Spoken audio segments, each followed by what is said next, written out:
أنجح طريقة في الدنيا للتخزين في فصل الصيف. السلام عليكم ورحمة الله وبركاته.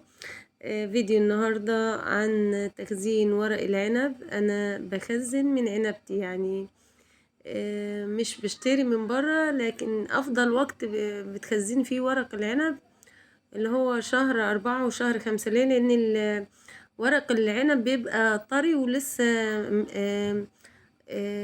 زي ما انتوا شايفين كده لون اخضر وحلو وفاتح، لكن لما يقعد فيه كده في نهاية الصيف الورق بيجلد وما بيبقاش حلو خالص. فانا قطفت كمية من العنب على قد اللي عندنا، يعني هي ضعيفة شوية بس يعني بنعمل منها ورق العنب. انا ما بشتريش والله من بره. فطبعا انا محتاجة ارتبهم كل مجموعة قد بعض، بحطهم في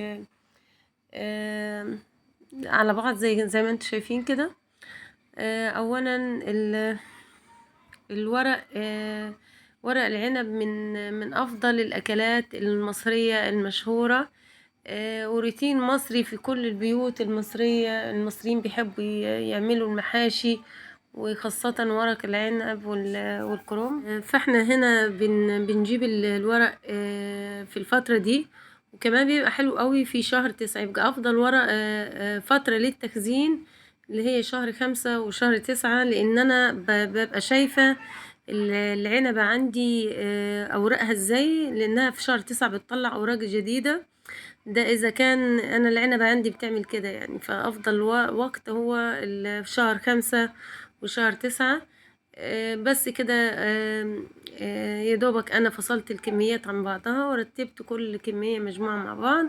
وهجيب ورق الاسترتش. افضل طريقة تخزني بيها ورق العنب لمدة سنة، واقسم بالله يقعد معاكي سنة وتحفة. لا تحطي، لا تغسليه ولا ما تغسلهوش. لو عاوزة تغسليه ممكن تغسليه وتجففيه، بس هيحتاج منك انك تاخدي فترة طويلة وانت بتشطفيه علشان لازم يكون مجفف خالص من المية. لا اما تلفيه بقماشة وتحطيه في الغسالة الاوتوماتيك عشان ما يبقاش فيه مية خالص.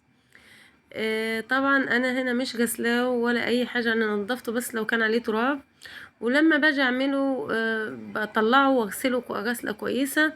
هو ممكن احطه، انزله في المية السخنة لمدة دقيقتين 3. لما اطلعه بيبقى طعمه تحفة وكأنك لسه اطفاه دلوقتي.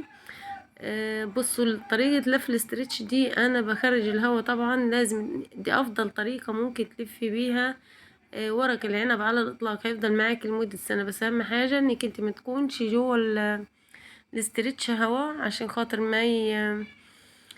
ما يسودش معاكي او يطرى منك. بس هي دي الخطوه اللي انا هقول لكم. وادي الكميه اللي عندك ممكن تخزني، اقسم بالله كميه من 10 ل15 كيلو. كله هينفع معاك وهينفعك في فترات طويله، ويفضل معاكي اكتر من 6 شهور. طريقه ناجحه جدا جدا. احنا اهم حاجه نطلع الهواء قلنا اللي في الورق، ونلفه لفه كويسه، ونطبق طبعا الحروف عشان خاطر ما يدخلهاش هوا. وادي لفينا معظم الكميه اهي. بس هتحطيه في الديب فريزر ويفضل معاكي سنه كامله. اتمنى الفيديو يكون عجبكم. لو اول مره تدخلوا على القناه ما تنسوش اللايك والاشتراك والدعم.